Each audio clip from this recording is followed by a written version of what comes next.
el problema del combustible no solo es del Estado, es un problema también de educación, de formación y de mejor utilización del mismo. Vamos a hacer algunas recomendaciones de carácter general y en términos particulares la primera que ya hemos enunciado es que el Estado debe tener una política pública permanente en lo que es esta temática.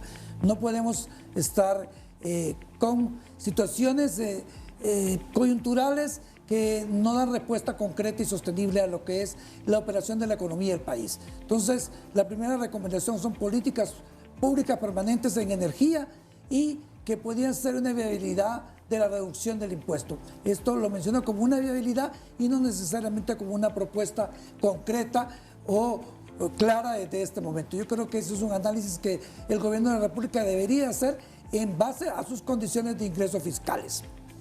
El otro tema es una mayor transparencia en el uso de los recursos de esos impuestos. Como nosotros vemos, y para los que no conocían, ver que hay ese impuesto y va orientado a generar el mantenimiento y mejoría de la red vial del país, y cuando nosotros recorremos el país no encontramos realmente que las vías estén en buen estado. Es más, están en deterioro y tienen un efecto particular en el aspecto comercial y en el aspecto de movilidad. El otro tema es evaluar la creación de un fondo de estabilidad del combustible. Esto ya existió en el país en el pasado, y lo que tuvimos fue un mal manejo. Pero, por ejemplo, tenemos un país cercano como Colombia que tiene un fondo de estabilidad del combustible que lo que genera es tener bases y picos del precio del combustible que no afecten el comportamiento externo que éste pueda tener.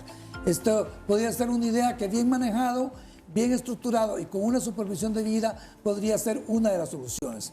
Y el otro tema es el transporte colectivo. Realmente tenemos una deficiencia clara y evidente en las dos ciudades más importantes del país. En Tegucigalpa y San Pedro Sula no tenemos un transporte colectivo seguro, rápido, eficiente, a costos razonables, que minimice el uso de los automóviles. La mayoría de los hondureños, al no tener eso, se ven obligados a comprar un vehículo de segunda o de tercera y eso aumenta la demanda del combustible. Este es un tema que realmente las dos ciudades más importantes, los dos alcaldes, como municipio y como políticas propias del municipio deberían de trabajar fuertemente en tener un mejor servicio de transporte público. El otro tema es el transporte limitado, el no circula. En muchos de los países de América Latina ya existe que un día de la semana no hay circulación de los vehículos por el último número de la placa. Esto es una medida que al no tener transporte colectivo eficiente es un poco difícil de implementar.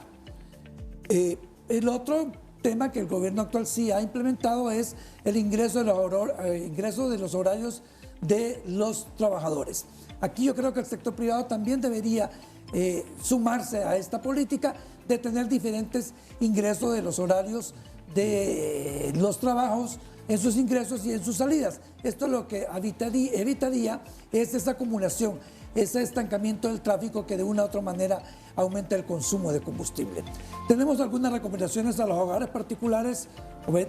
Así es, y también aquí hay que tener en cuenta que los hogares como tal tenemos que poner de nuestra parte, ¿verdad? Y para eso, por supuesto, hemos preparado un paquete de recomendaciones que los hogares pueden preparar y evaluar según la conveniencia de estas, ¿no? Una de ellas, por supuesto, es el uso de vehículos compartidos. Como ya lo hemos mencionado, si el programa Hoy No Circula puede ser acompañado en el sentido de que los hogares que tienen familiares que se trasladan a un mismo lugar o vecinos o compañeros de trabajo pueda compartir un mismo vehículo para reducir el consumo de combustible por persona, ¿verdad? Y de alguna manera generar un ahorro en el sentido pues de que el precio de un galón se distribuye entre el total de las personas. Por otro lado, también la recomendación siempre persistente de no viajar en horas pico o tratar de modificar sus horarios de traslado. Sabemos que este es un costo bastante importante para algunas personas que ya entran con horarios complicados y tendrían que evaluar la factibilidad de estas según sea convenga, ¿no? Una tercera propuesta podría ser también el hecho de modificar o considerar la alternativa de usar el transporte colectivo, pero ya hemos hablado según se acompañe de un programa de subsidio de políticas públicas que permita acceder a un servicio confiable y de calidad.